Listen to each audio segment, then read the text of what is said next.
Tenth class में और plus two में सरकार ने विज्ञापन में नहीं दिया था कि बिहार से बाहर से लोग आएंगे, लेकिन उसमें भी बिहार से बाहर से लोग आए, उसका विज्ञापन के नहीं देने के बावजूद भी उसमें लोग सेलेक्ट हुए, फॉर्म भरे, एग्ज़ाम दिए, पास किए। सब बैरियर्स को तोड़ते हुए उनको अपॉइंटमेंट लेटर भी मिला। नियोजित कर्मी हैं, अतिथि शिक्षक हैं, पुरस्कार अध्यक्ष हैं, उनको आप राजकर्मी का दर्जा दीजिए। सरकार और हाउस में भी इस बात का दबाव बनाया था। सरकार हाउस में नहीं सुनी तो हम लोगों ने आंदोलन किया। नमस्कार, आप न्यूज फोनेशन देख रहे हैं। मैं हूं आपके साथ वंदना। इस वक्त हमारे साथ बात करने के लिए हैं बीजेपी एमएलसी जीवन कुमार। इन दिनों शिक्षकों को लेकर के जो अभी चर्चाएं चल रही है, चाहे वो देखिए तो जिस तरह से बहालियां हुई उन तमाम चीज़ों को, या फिर जो नए नोटिफिकेशन जो जारी किए गए हैं, कैसे देख रहे हैं? देखिए सरकार जो नई बहाली अभी की है, बीपीएससी फेज़ 1 में बहाली जो हुआ है उसमें कई सारी गड़बड़ियां सामने उजागर हुई है। जैसे टेंथ क्लास में और प्लस टू में सरकार ने विज्ञापन में नहीं दिया था कि बिहार से बाहर से लोग आएंगे, लेकिन उसमें भी बिहार से बाहर से लोग आए, उसका विज्ञापन के नहीं देने के बावजूद भी उसमें लोग सेलेक्ट हुए, फॉर्म भरे, एग्ज़ाम दिए, पास किए। सब बैरियर्स को तोड़ते हुए उनको अपॉइंटमेंट लेटर भी मिला। और ऐसे कई कारनामे और भी हुए जो कहीं से भी दिखाई पड़ रहा था कि वो विज्ञापन के हिसाब से नहीं है। अल्टीमेटली उनको छंट जाना है या फिर उन पर कार्रवाई होना है, लेकिन फिर भी सरकार उस पर कोई एक्शन नहीं ली। तो दिखाई पड़ता है कि कई सारी गड़बड़ियां यहाँ पर हुई है। आप देखिए रोस्टर में भी कई सारे घोटाले हुए यहाँ पे, इस पर कई चर्चाएं हो चुकी है। यहाँ पर धांधली और घोटाले का भरमार पड़ा हुआ है। रोस्टर में घोटाला कैसे हुआ? जैसे मान लिया कि आप दलित समाज के हैं और बिहार से बाहर के हैं, समझिए बात को। तो उन्होंने क्या किया कि बिहार में आकर एक दलित समाज का एक सर्टिफिकेट बनाया, और यहाँ पर बिहार से बाहर के जितने भी दलित समाज के लोग थे उनको यहाँ जनरल कैटेगरी में लिया था। लेकिन ऐसे सैकड़ों अभ्यर्थी ऐसे, हजारों अभ्यर्थी ऐसे हैं जिन्होंने बिहार में आकर फर्जी सर्टिफिकेट बनवाया, और उस फर्जी सर्टिफिकेट के आधार पर उनका यहाँ पे एग्ज़ाम हुआ और फिर वो कैटेगराइजेशन में आए। तो ये भी कई सारे घोटाले यहाँ पर, कई सारे घोटाले इसके अलावा भी लगातार आ रहे हैं। सरकार पूरी तरह हमें लगता है कि फेल हो चुकी है यहाँ पर। सरकार जो गठबंधन सरकार है, आपसी तनातनी के चलते जो है पूरी तरह फेल हो चुकी है। आज देखिए, आज विधान परिषद का पहला सत्र था। सरकार इतनी और इस तरह से हो चुकी है, दंभी सरकार हो चुकी है कि विधान परिषद के हमारे जो प्रतिपक्ष के नेता थे, आदरणीय हरीश सहनी जी, उनका परिचय तक नहीं करवाया उन्होंने। बताइए, ये परंपरा का निर्वहन का उल्लंघन है। एक विधान परिषद का आप जो है परंपरा के तरीके से या परंपरागत जो चलते आया है, कोई नया विधान परिषद चुना जाता है तो आप उसका परिचय करवाते हैं पूरे विधान परिषद में। लेकिन हमारे नेता विधान परिषद के हरीश सहनी जो अति पिछड़ा समाज से आते हैं, खासकर मतस्य समाज से आते हैं, सहनी समाज से आते हैं, इसलिए आपने तिरस्कार किया उनको। और ये मुख्यमंत्री ने फिर स्वागत किया। और जब हम लोगों ने पूरा विपक्ष में हंगामा किया कि ये गलत है, एक सहनी समाज के हमारे नेता का तिरस्कार किया जा रहा है, एक अति पिछड़ा समाज के नेता को तिरस्कार किया जा रहा है, तब माननीय मुख्यमंत्री जी को हस्तक्षेप करना पड़ा कि चलिए भाई घबराइए नहीं, हम ही स्वागत कर देते हैं। तब जाके हम लोग शांत हुए कि चलिए कम से कम उन्होंने गलती तो मान ली कि हमसे गलती हुआ है। तो इस तरह का नहीं होना चाहिए। इस तरह से अति पिछड़ा समाज को जिस तरह से धक्का देने की बात हो रही है और जिस तरह से प्रताड़ित करने का, गलत नजरिए देखने का जो परंपरा चल रहा है, नहीं होना चाहिए। समाज में इस तरह की बात नहीं होनी चाहिए। एक सवाल यह भी है कि सरकार खुद के काम के लिए खुद का जो है पीठ थपथपाई है। नीतीश कुमार ने के पाठक का खूब तारीफ की है। उन्होंने कहा कि आपने जो काम किया है, आज उसी का जो है वाहवाही हो रही है, इतनी चर्चा हो रही है के पाठक की। लगता है के पाठक ने जो ये बहालियों का जो पूरा जो ये तैयार किए, मैप तैयार किए हैं, उसमें उन सब चीज़ों से आप देखिए, ये सरकार अपना पीठ तब थपथपाती।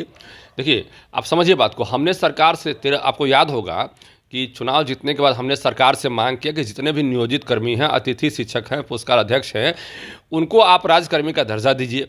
सरकार और हाउस में भी इस बात का दबाव बनाया था। सरकार हाउस में नहीं सुनी तो हम लोगों ने आंदोलन किया। आपको याद होगा पिछले सत्र में 13 जुलाई का हम लोग का बड़ा आंदोलन था। उसमें कई साथी हमारे मारे गए, कई साथी हमारे पीटे गए, और उसके बाद हमारे एक साथी विजय सिंह का मौत भी हो गया। और उसके बाद सरकार दबाव में आई और हम लोगों ने कई राउंड जो है बिहार के जितने भी शिक्षक संगठन हैं उन संगठनों से भी चर्चा किया कि आखिर शिक्षा व्यवस्था में सुधार के लिए क्या किया जाए। और तब जाके सरकार पर दबाव दिया। उसी का नतीजा है कि सरकार ने बीजेपी के दबाव को मतलब कि महसूस किया और बोला कि उसने सोचा कि भाई लोकसभा का इलेक्शन है और यदि बीजेपी के दबाव को हम नहीं सुलझाएंगे तो हमारा फिर दिक्कत होगा, और इसके चलते बीपीएससी की बहाली निकाली। हमें खुशी है इस बात का कि बीपीएससी का आपने बहाली निकाला है और राज्य में नौकरियां दे रहे हैं, लेकिन उसमें भी आपने झोल झाल कर दिया। आप जो है आप जितनी बहालियां जिसके हिसाब से होनी चाहिए थी उसमें भी काफ़ी गड़बड़ियां की है। अब यदि के पाठक को पीठ थपथपाना था अपने आप खुद से, तो वो जो है अब उसमें सरकार अपनी पीठ खुद थपथपाए, तो इसमें क्या कर सकते हैं हम लोग। उसमें आप यदि कोई घोटाला नहीं होता है, रोस्टर में घोटाला, आप यदि फर्जी डॉक्यूमेंट्स के आधार पर नौकरी दी गई, तो उस सब सारा चीज़ यदि नहीं होता तब ना आप पीठ थपथपाई कि हाँ ठीक है अच्छा काम हुआ है। लेकिन बिहार में तेजस्वी यादव भी कह रहे हैं कि बिहार में विकास की गंगा बह रही है। कहाँ से बह रही गंगा? कहाँ से बह रही गंगा? हम कह रहे हैं मुद्दा विहीन नहीं है। कहाँ से बढ़े गंगा आप बताइए? जब तक जीवन कुमार और जीवन कुमार बीजेपी का पूरा जो है नेतृत्वकर्ता जो है हमारे प्रदेश का पूरा टीम जो है, जब तक पूरा सरकार पर दबाव नहीं बनाई। आप तो महागठबंधन सरकार में पहले ही आ चुके थे, और महागठबंधन सरकार में आने के बाद कई महीनों के बाद जब हमने दबाव बनाया तब जाके आप नौकरियां निकाले। उसके पहले आपने नौकरी क्यों नहीं निकाला? और हमारे दबाव में आकर आपको लगा कि नहीं भाई, यदि हम ये नौकरी नहीं निकालते हैं, राजकर्मी का दर्जा पर चर्चा नहीं करते हैं, तो शिक्षक समाज नाराज हो जाएंगे। तो आपको डर हो गया मन में और इसके कारण आपने निकाला। और दूसरी बात देखिए, आपको उनको ये नहीं लग रहा है कि अभी पूरे बिहार में जितने भी हमारे नगर निगम के शिक्षक हैं, नगर परिषद के शिक्षक, उनको वेतन नहीं मिल रहा टाइमली। आज 6-6 महीना से 3-3 महीना से वेतन के लिए लगातार जब कह रहे हैं तो कह रहे हैं कि बिहार सरकार का फंड नहीं है। कहाँ फंड चला गया आपका? बिहार सरकार के अधिकारी कहते हैं कि बिहार सरकार के पास फंड नहीं है, तो कहाँ चला गया फंड आपका? वेतन देने के लिए फंड नहीं है आपके पास में। और नौकरी जो नया निकाल रहा है, फिर आप ये भी कह सकते हैं कि भाई नया नौकरी आ गया, फंड नहीं है मेरे पास में। अरे भाई, इन सारे चीज़ों पर विचार करते हुए आपको उन लोगों पर भी विचार करना होगा जिनके घर में चूल्हे नहीं जल रहे हैं। आज दशहरा बीत गया, दिवाली आने वाला है, दिवाली में भी कह रहे हैं कि आप फंड नहीं है, तो क्या उनके यहाँ बिना उनके यहाँ महीना के दिवाली बीत जाएगा? क्या उनके बच्चे नहीं हैं? तो इन सब चीज़ों पर सरकार की बिल्कुल चिंता नहीं है। उनको सिर्फ और सिर्फ चिंता है कि अपनी पीठ कैसे थपथपाएं, चाहे धांधली हो, गड़बड़ी हो, घोटाला हो, नियुक्ति घोटाला हो। हिंदुस्तान का सबसे बड़ा नियुक्ति घोटाला हुआ है, आप जान लीजिए बिहार में। और हम जब बहाली के लिए दबाव सरकार पर दे रहे थे, राजकर्मी बनाने के लिए सरकार पर दबाव दे रहे थे, तो सरकार ने फैसला लिया कि हाँ भाई ठीक है, बीजेपी के दबाव को झेलते हुए भाई हमको इस बात को मानना चाहिए। तो माना, ये खुशी की बात है हमारे लिए कि हमारे आंदोलन को आपने तवज्जो दिया, हमारे विरोध को आपने तवज्जो दिया, यह खुशी की बात है। एक सवाल ये भी है कि जो शेष नियोजित शिक्षक बचे हुए हैं, क्या उन्हें राज्यकर्मी का दर्जा बिना एग्जाम लिए हुए दे देनी चाहिए सरकार? देखिए, जितनी परीक्षाएं उनको पास करना था वो तो परीक्षाएं पास ही कर चुके हैं। तो और माननीय मुख्यमंत्री जी ने कहा भी है कि भाई हम उनको देंगे तो देना चाहिए। लेकिन फिर से परीक्षा लेने की बात कही जा रही है कि हमारे हिसाब से उसका कोई विशेष अर्थ नहीं निकलता है। हमारे हिसाब से कोई बहुत उसका अर्थ नहीं निकलता है कि उसके लिए अलग से कोई परीक्षा दी जाए। और सरकार को जो हमारे जो शिक्षक हैं, खासकर जो प्रताड़ित हो रहे हैं शिक्षक हमारे, जिनके यहाँ घर में पेमेंट नहीं मिला है पूरे बिहार में, और सरकार जो लगातार ये कह रही है कि हमारे पास फंड नहीं है, पैसा नहीं है, तो कहाँ चला गया पैसा आपका? तो कल भी कह सकते हैं ना आप कि हम नया बहाली किए, हमारे पास पैसा नहीं है। तो इस तरह से लगातार हमारा कहना है कि सरकार जो है शिक्षकों को प्रताड़ित नहीं करे।